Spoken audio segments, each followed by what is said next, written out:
but this is a setup. Yes, it is. I had to get you back, girl. I know none of this was gonna happen. But I'm here. Okay, so this is the worst thing that you can do to an intellectual, is put all this stuff on the table and ask them to choose one thing, right? And then you start sweating and you're like, oh, if somebody takes my thing, then I'm stuck. Right. Making up a story at the last minute, you know, and you're just mad. It's never done. Is it? No, it isn't. No, it's not. It's okay today because I know how to show out sometimes in order to not embarrass people. That's the only reason why it's ever done. Okay? When I think that there's going to be someone in the room that you don't want to disappoint. That's the only time. So, today's not the best hair day I've ever had in my life, but I'll tell you which one was. It was the day I interviewed at the Trenton Housing Authority. Why? Not because I wanted to impress my boss. Not because I wanted to impress anyone else who would be in the room, my boss's boss or whatever, you know, but just because one person really pushed for me to get a job at the very moment when I thought for sure, finally, I am not going to have a problem getting a job anymore. Right? I've always been a nerd. That's my secret. Right? I woke up, my parents tell the story all the time, but they don't even have to because I know it. I remember it. I woke up the day I turned 5, December 5th, 16th. And I had my book bag on, my outfit on. I rolled up on my parents. They were still in bed. I was dressed. I was like, I'm going to school. And they're like, it doesn't work that way, sweetie. You have to wait until September. Like, it's nice that you turned 5 today. And everybody tells you you get to go to school when you're 5, right? And you're like, oh man, it's cutoff date. You know, kill me. When I finally started school, I didn't stop. I didn't stop. And if I have any advice to anyone in here younger than me, it's when you start school, don't stop. That's right. Don't stop. Just keep going. Just keep going. And I did, right?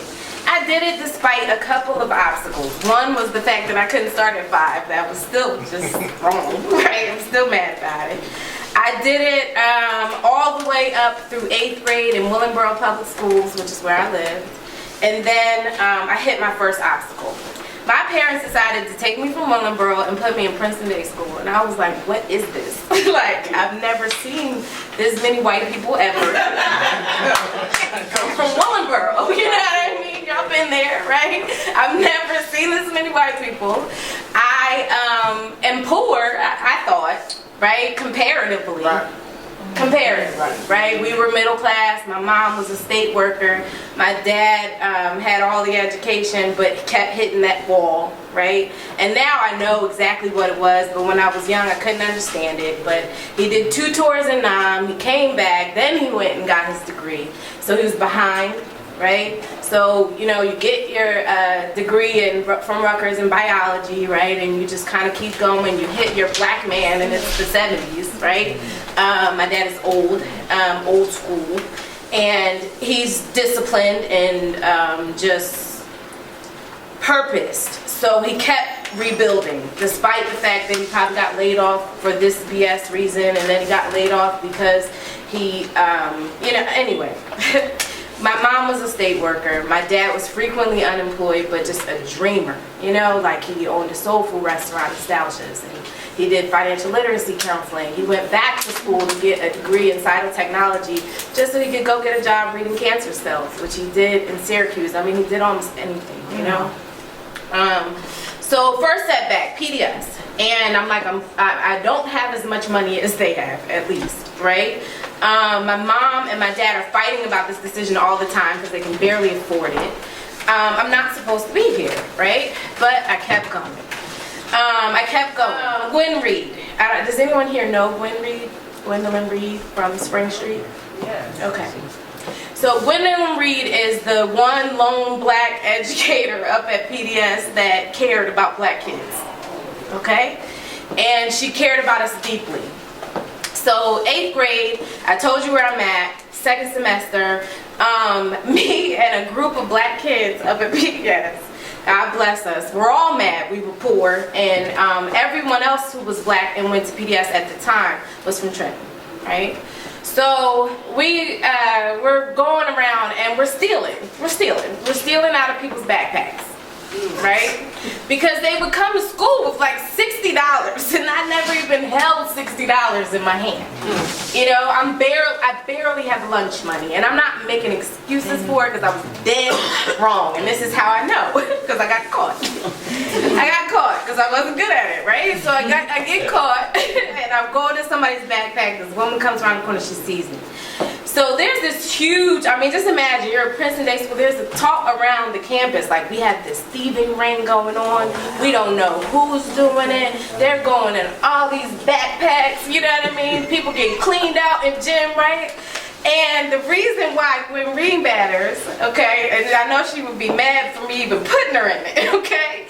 But because my mom is a state worker, we live in Willingboro, my parents are already arguing about putting me in a PDS, something they cannot afford. My dad is adamantly against it. He's like, they're smart anyway, they'll be fine. My mom is like, Willingboro schools are not where I'm at. So my mom would get up in Willingboro, drive all the way to PDS, right, the Great Road, Princeton, New Jersey, and then drive back to her state job on Warren Street.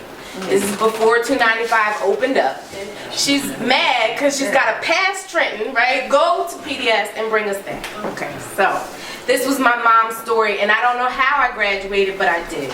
We graduated, me and my one brother, Travis. I have 4 siblings total, but this is who they could afford to send, right? First setback, got through PDS. Now, the one thing my dad did tell me is use PDS as your trump card.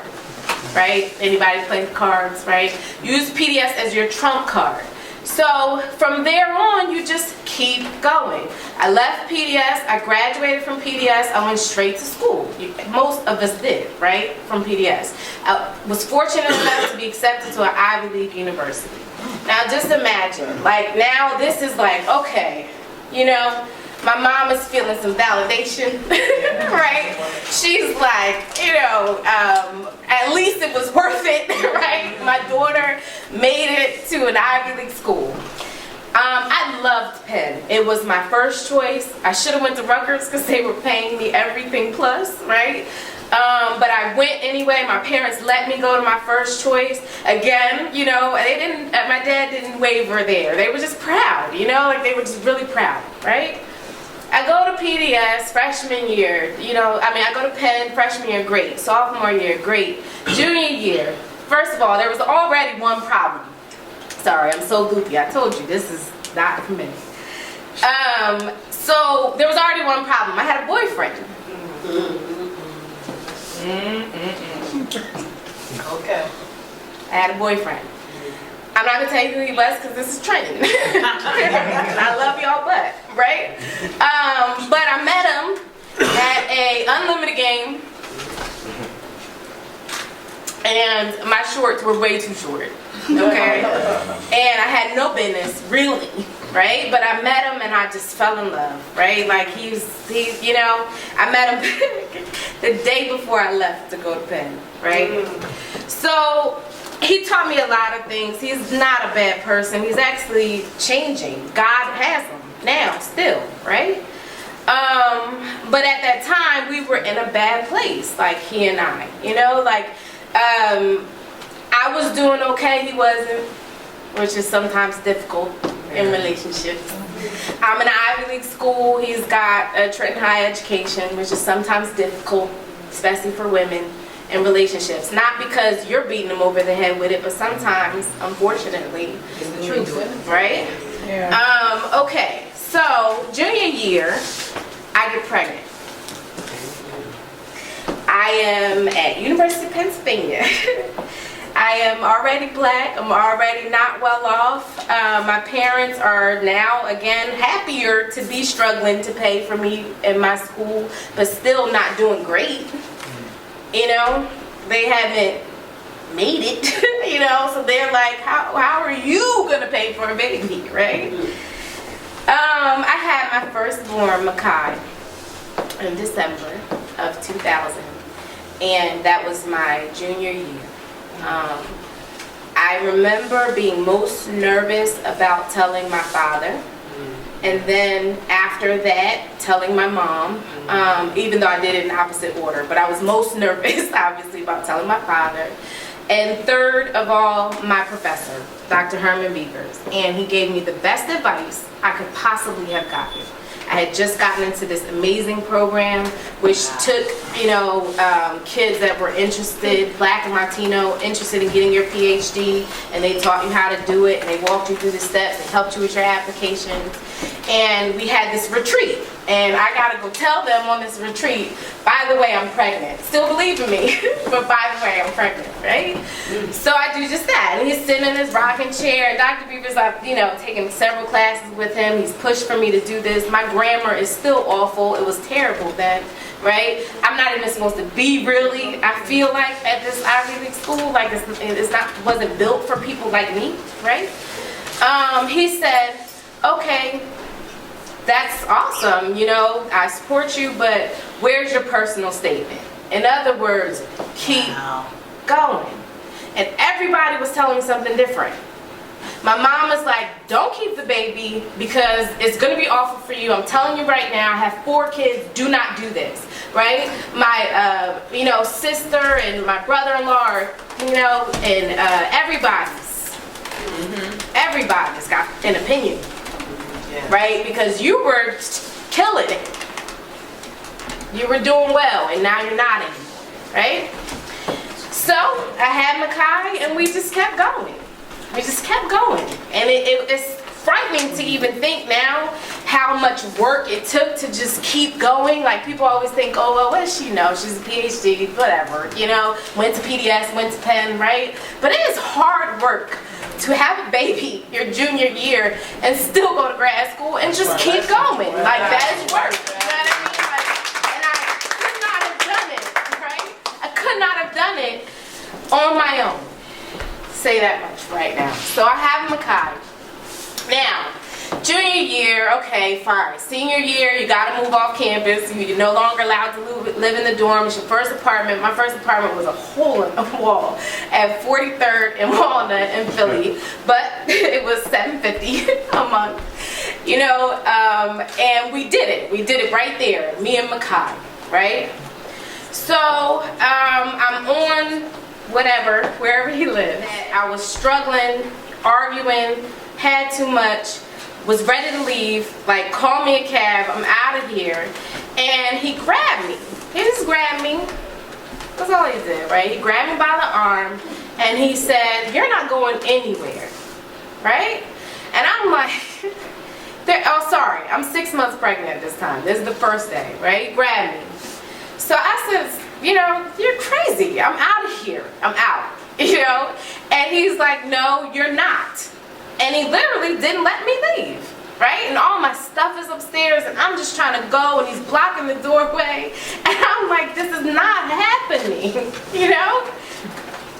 First day, I go and I talk to my mom. And I said, Mom, like, this is what happened. This is crazy. He didn't hit me, but he stopped me from going anywhere, So she said, look, you about to have a baby. You're about to have a child. And you need to figure out a way to make this work. I love my mom dearly. I do. She is my everything. Like I told you, she is the one who put us there. She is the one who got up at 7 o'clock in the morning. She's the one who did the long commutes and all the extra time and all the extra second jobs and third jobs just to make sure that I had my education, right? But she told me, she said, stay, sweetheart, because that's the only way, So I stayed. I lasted about a year and some change.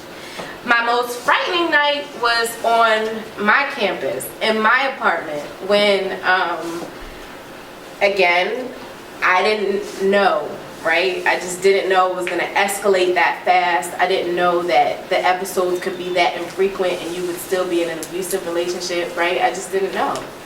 One day, he just decides, he's going to overdose on whatever the heck ever. I didn't drink. My mom doesn't drink.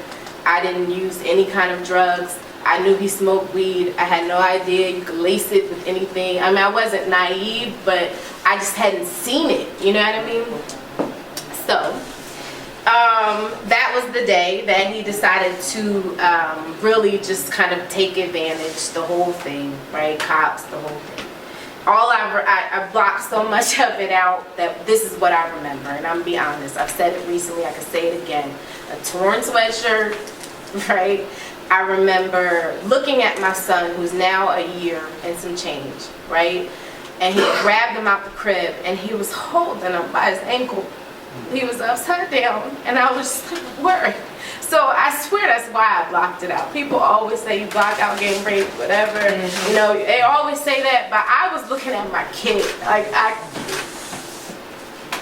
I was looking at my child, and all I wanted was for him to be okay. Forget me, right? Okay. Best thing happens for us. I get into grad school, and now I get a chance. I applied to like 6 schools. My first choice was NYU. I just wanted to stay home and stay with my little boyfriend, right? I didn't get in. I didn't get into my first, second, third, fourth choice. I got into my last. University of Chicago. My plan is still, you know, I'm going to make a young family out of this. I'm engaged to be married, right? Like, we can do this. We can get married. We can make this happen. I take all my stuff. I loaded it on the moving truck. And he says, I'm not going. The night before. I'm like, what do you mean you're not going? You know, I was devastated for like 2 months. You know, that's God. As soon as you know, anyway, if you ain't got any sense, thank God there is a God, right? Because I was going to move 700 miles away with this guy, right? Around no one I knew, literally, right? No one, right? And he said, I'm not going. And I'm like, what? You know, anyway, we go. We get out, me and Makai. But we got to keep going, right? You have to keep going. Now, I told y'all I'm a nerd, and this is my problem. This is my issue. Still to this day, I have no problem admitting that even though I accepted Christ, thank God, in 2007, right here at True Servant, my other mother's church, right? I still don't have all the answers, because you think if you just keep working and reading and studying and thinking, you could come up with any solution for a problem. Sometimes you just have to slow down and read, right? Like, I mean, honestly, I still don't get it. I still didn't get it then, right? So I keep going. I go to grad school, we're fine. I graduate by the grace of God. And when I say that, I mean it. Because it took me 7 years to finish my PhD, right? Which is, you know, I was at a pretty competitive grad school. That's about average, right? 7 years. So I'm at my 7th year of the PhD program. And this is when I really start to get it, right? I'm now married. I have 2 more children, one of which is in my stomach, my baby girl. She's Clark. So I'm pregnant with Clark. And I get ready to go defend my dissertation. And this is supposed to be, you know, if you're a nerd, the climax of your life, right? Going and defend your dissertation. I was 9 months pregnant. Wow. I couldn't even get on the plane to fly to Chicago. But I was determined to finish before she got there, right? So my parents, God bless them, both of them, put me in the car. And they drove me out to Chicago, and I defended my dissertation, and then a week later, I have Clark. So, you would think that's the happy ending, and I promise, the rest of it is not long. That is so far from the happy ending. I mean, by that point, after you've already accepted Christ and you've been through a couple of things, you know that there is no educational attainment that is your happy ending. That's right. You know? There is, I mean, I'm proud of you for going for it, and I understand that it's going to add something to your cachet, but you know it better than I do, that's just a piece of paper. That's you know, like, that's real. I don't even know where my diploma is. I mailed it straight to my parents. They were living in Florida at the time. I don't know if they I don't know. I have no idea. I've never seen it. I didn't even walk. I had too much going on. I had 3 kids, right? I say this to say that the best moment of my life were the next, it's been about 4 years. So, my mom, I always tell the story this way. My mom was Christian, my dad was atheist, and my dad won. Okay. He did. Because he was old school. Right? And what a black man said in a black man's household was the law. That's right. And we all knew it. Like, I think she was praying the whole time because it held us together. But he had the final word. Accepted Christ in 2007. 2009, I got married. 2007 I got married. I accepted Christ in 2007. 2007 I get married. By 2009, I am a mess. I am just, it hit me. I was teaching in DC public schools. That was awesome. I loved every one of those kids and loved that job immensely. But I was a mom at 29 or so with 3 children now, a husband that was also atheist. I was a new Christian, and as soon as I accepted Christ, the pastor's sister, she came to me and she said, just know that the devil attacks. He does. You know what I mean? Like, it just... That's me. Right? I thought I had finally done okay. You know what I mean? I didn't think I was better than anyone else. I hope I didn't. I really don't think I did. I just thought, now you can have 3 kids, you're married, you can start this life, and we did. We, you know, the whole big house, and then the bigger house, and then the bigger house, and no, you're just renting, but you feel good because everything's together, and all your kids look great, and they're in the top schools in each one of those cities, whatever. Got pregnant with my daughter. I'm bringing all home. Got pregnant with my daughter, right? Remember, I'm getting ready to defend my dissertation. And for the first time, I got sick. I had 3 kids. This is my 3rd. I was used to just spitting out a baby, right? By my 3rd baby, I had lost 30 pounds in my first trimester. I thought for sure one of us, you know, was compromised. I was fighting for her, of course. I didn't lose her, thank God, but I lost everything else. I looked at my husband and he was like, I don't have a wife anymore, you're sick, you're not cleaning like how you normally do, you're, you know, like you're wasting away, kind of. It was awful, you know, for both of us, I will say. Moving too fast. I was outthinking myself, right? I got a divorce. I left. And that's like the hardest thing to do when you're 33 or however old I was. I don't remember. When you're 33 and you have 3 children and you're supposed to have kept it all together. But I left. I moved back into my brother's house for a little while, and then I stayed in the dorm on campus just to breathe, right? I was walking through this park, and here's the happy end. I was walking through this park in Willingboro, Mill Creek Park, and I'm just walking just to walk, right? I'm back in Willingboro because I'm staying in my brother's house. And God spoke to me for the first time.